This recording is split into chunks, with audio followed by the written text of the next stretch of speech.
आज की वीडियो में हम प्रोडक्शन मैनेजमेंट के ऑब्जेक्टिव्स पे बात करेंगे और फिर इसकी डिफरेंट टाइप्स को डिस्कस करेंगे और इन ऑब्जेक्टिव्स को वन बाय वन डिटेल के साथ विद एग्जांपल्स एक्सप्लेन करेंगे। प्रीवियस वीडियोस के अंदर हमने प्रोडक्शन मैनेजमेंट के कॉन्सेप्ट को डिस्कस किया कि प्रोडक्शन मैनेजमेंट क्या होती है, प्रोडक्शन मैनेजमेंट का स्कोप क्या है, इसकी इंपॉर्टेंस क्या है। आज की वीडियो में हम इसके ऑब्जेक्टिव्स पे बात करेंगे। प्रोडक्शन मैनेजमेंट के ऑब्जेक्टिव्स की दो ब्रॉड कैटेगरीज होती हैं। एक को कहते हैं अल्टीमेट ऑब्जेक्टिव्स या प्राइम ऑब्जेक्टिव्स या प्राइमरी ऑब्जेक्टिव्स, दूसरे को कहते हैं इंटरमीडिएट ऑब्जेक्टिव्स। अल्टीमेट ऑब्जेक्टिव्स के अंदर जो ऑब्जेक्टिव्स आते हैं ना, वो होते हैं right quality, right quantity, right time, right manufacturing cost. और इंटरमीडिएट ऑब्जेक्टिव्स के अंदर जो ऑब्जेक्टिव्स आते हैं ना, उनमें होता है machinery and equipments, materials, man power and supporting services. अब हम इन ऑब्जेक्टिव्स पर डिटेल के साथ बात करते हैं। सबसे पहली कैटेगरी जो है ना प्रोडक्शन मैनेजमेंट के ऑब्जेक्टिव्स की, वो है अल्टीमेट ऑब्जेक्टिव्स। इसको प्राइमरी ऑब्जेक्टिव्स भी कहते हैं या कोर ऑब्जेक्टिव्स। कि प्रोडक्शन मैनेजमेंट के जो आपके कोर ऑब्जेक्टिव्स हैं ना, वो क्या है। उसके अंदर 4R का कॉन्सेप्ट है कि right quality, right quantity, right time and right manufacturing cost. इसमें सबसे पहले देखते हैं कि वर्ड राइट क्वालिटी का क्या मतलब है। इसमें क्वालिटी का मतलब ये होता है कि conformance to requirements, conformance to specification और नो डिफेक्ट। किसी प्रोडक्ट की क्वालिटी का मतलब ये होता है कि वो अपनी रिक्वायरमेंट्स को पूरा करती है, वो कस्टमर की रिक्वायरमेंट्स को, कस्टमर की नीड्स को, कस्टमर की डिमांड्स को पूरा करती है, या जो प्रोडक्ट की स्पेसिफिकेशंस डिफाइंड थी वो उन स्पेसिफिकेशंस के ऊपर पूरा उतरती है। तो उस प्रोडक्ट को कहा जाता है कि वो प्रोडक्ट क्वालिटी ओरिएंटेड है। या ऐसी प्रोडक्ट जिसके अंदर कोई डिफेक्ट ना हो, जीरो डिफेक्ट्स हो, उस प्रोडक्ट को भी क्वालिटी प्रोडक्ट का नाम देते हैं। तो प्रोडक्शन मैनेजमेंट का आपका सबसे अहम ऑब्जेक्टिव क्या होता है कि आप जो प्रोडक्ट बनाएं या जो भी आपकी प्रोडक्शन हो वो क्वालिटी ओरिएंटेड हो, मतलब उसके अंदर कोई डिफेक्ट नहीं होना चाहिए।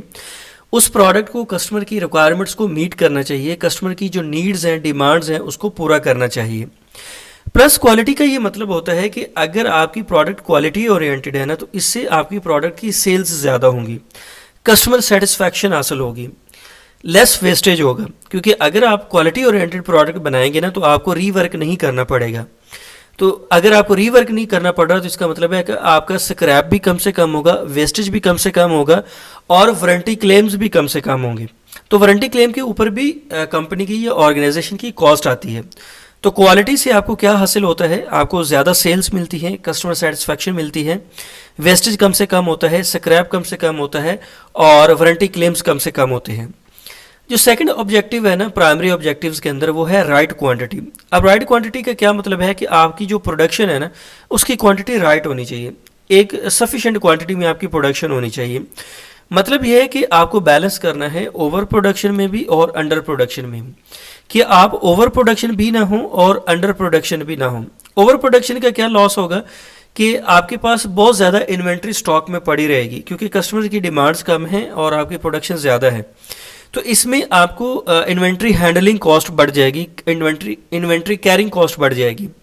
और इससे ये भी हो सकता है कि आपकी प्रोडक्ट्स जो है ना, वो पड़े पड़े एक्सपायर हो जाए, जिसकी वजह से आपको प्रोडक्ट को डिस्पोज करना पड़े या उनको वेस्ट करना पड़े। तो इसीलिए क्वांटिटी, राइट क्वांटिटी का मतलब यह है कि आपको ओवर प्रोडक्शन भी नहीं होना और अंडर प्रोडक्शन भी नहीं होना। अगर अंडर प्रोडक्शन हो जाएंगे ना, तो उससे क्या होगा, उससे आपकी जो प्रोडक्ट है ना, उसकी शॉर्टेज हो जाएगी। और अगर शॉर्टेज हो जाएगी तो डेफिनेटली क्या होगा कि आपका सेल्स कम हो जाएंगी, आपका प्रॉफिट कम हो जाएगा। और इससे का दूसरा एस्पेक्ट है ना, वो ये भी है कि अगर आपकी प्रोडक्शन अंडर क्वांटिटी में है, तो इससे जो आपके ह्यूमन रिसोर्सेज है ना, उनकी भी बेटर यूटिलाइजेशन नहीं होगी। जो ऑर्गेनाइजेशनल रिसोर्सेज है ना, वो फुल कैपेसिटी में यूज़ नहीं हो रहे, क्योंकि आप मैक्सिमम प्रोडक्शन नहीं ले रहे, या जो आपकी प्रोडक्शन प्लान थी उसके अकॉर्डिंग आपकी प्रोडक्शन नहीं है, आपकी प्रोडक्शन उस लेवल से कम है। तो जिसकी वजह से क्या होगा कि आपके रिसोर्सेज जो है ना, वो लेस यूटिलाइज्ड होंगे। तो ये है राइट क्वांटिटी का कॉन्सेप्ट कि आपको एक बैलेंस करना है ओवर प्रोडक्शन और अंडर प्रोडक्शन के दरमियान। जो तीसरा ऑब्जेक्टिव है ना, वो है राइट टाइम। राइट टाइम का क्या मतलब है कि जिस प्रोडक्ट की जिस वक्त ज़रूरत है ना मार्केट के अंदर, उसको वहाँ पे मौजूद होना चाहिए। क्योंकि जब उस प्रोडक्ट की ज़रूरत ख़त्म होगी, तब उस प्रोडक्ट के रखने का कोई फ़ायदा नहीं है, क्योंकि कस्टमर्स की डिमांड ख़त्म होगी। और जब कस्टमर्स की डिमांड नहीं है तो डेफिनेटली उसकी सेल नहीं होंगी, और अगर सेल नहीं है तो आपको प्रॉफिट नहीं मिल सकता। तो आपको ये देखना है कि जिस वक्त जिस प्रोडक्ट की ज़रूरत है, उसी वक्त उस प्रोडक्ट को डिलीवर होना चाहिए। मतलब आपके जो गुड्स या सर्विसेज की डिलीवरी है ना वो टाइमली होनी चाहिए। इससे आपका जो प्रोडक्शन डिपार्टमेंट है ना उसकी इफेक्टिवनेस भी इंश्योर होती है कि जिस वक्त जिस प्रोडक्ट की ज़रूरत थी ना आपने उसी वक्त उस प्रोडक्ट को मैन्युफैक्चर किया, उस प्रोडक्ट को डेवलप किया और उसको मार्केट के अंदर लेके आए। तो इसको कहते हैं राइट टाइम।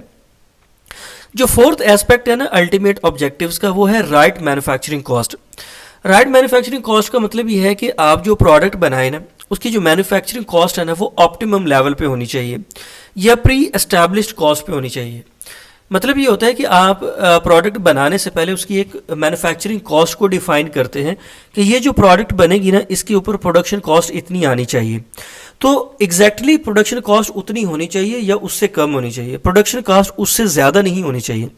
क्योंकि अगर आपकी प्रोडक्शन कॉस्ट उससे ज़्यादा आती है ना तो उससे क्या होगा कि आपकी जो प्रोडक्ट है ना उसकी प्राइस इंक्रीज़ करना पड़ेगी। तो जब आप प्राइस इंक्रीज़ करते हैं ना तो हो सकता है उस प्रोडक्ट की सेल्स कम हो जाए। इसका दूसरा एस्पेक्ट ये है ना कि जो आपकी प्रोडक्शन है वो एज़ पर प्लान होनी चाहिए, कि जो कॉस्ट आपने प्लान की थी उसके लिए जो आपने बजट बना दिया था प्रोडक्शन एग्जैक्टली वैसे ही होनी चाहिए। तो ये थे ultimate objectives, right quality, right quantity, right time and right manufacturing cost. जो सेकंड कैटेगरी है ना प्रोडक्शन मैनेजमेंट के ऑब्जेक्टिव्स की, वो है इंटरमीडिएट ऑब्जेक्टिव्स। ये प्राइमरी ऑब्जेक्टिव्स के बाद में आते हैं। इसमें है मशीनरी एंड इक्विपमेंट्स, मटेरियल्स है, मैन पावर है, सपोर्टिंग सर्विसेज है। सबसे पहले मशीनरी एंड इक्विपमेंट्स पे बात करते हैं। मशीनरी एंड इक्विपमेंट्स का मतलब यह है कि आपकी प्रोडक्शन प्रोसेस के अंदर लेटेस्ट इक्विपमेंट्स यूज़ होने चाहिए, लेटेस्ट सॉफ्टवेयर्स को यूज़ करना चाहिए। उससे क्या होगा कि आप with in less time maximum production ले सकते हैं। कम से कम टाइम के अंदर आप ज़्यादा प्रोडक्शन ले सकते हैं अगर आप लेटेस्ट टेक्नोलॉजी को यूज़ करते हैं या ऐसे इक्विपमेंट्स या ऐसे मशीनरी को यूज़ करते हैं जिनका डाउन टाइम कम से कम है। मतलब जिन इक्विपमेंट्स का डाउन टाइम ज़्यादा होता है ना तो उससे क्या होगा कि उतनी देर आपकी प्रोडक्शन स्टॉप रहेगी और विदाउट इक्विपमेंट्स, विदाउट मशीनरी आपकी प्रोडक्शन हो ही नहीं सकती। तो इसके ऑब्जेक्टिव्स क्या होते हैं कि आपको अपने इक्विपमेंट्स की मेंटेनेंस करवानी चाहिए, उनकी प्रिवेंटिव और करेक्टिव मेंटेनेंस होनी चाहिए और आपको लेटेस्ट और अप्रोप्रिएट इक्विपमेंट यूज़ करना चाहिए ताकि आप लेस टाइम के अंदर मैक्सिमम प्रोडक्शन ले सकें।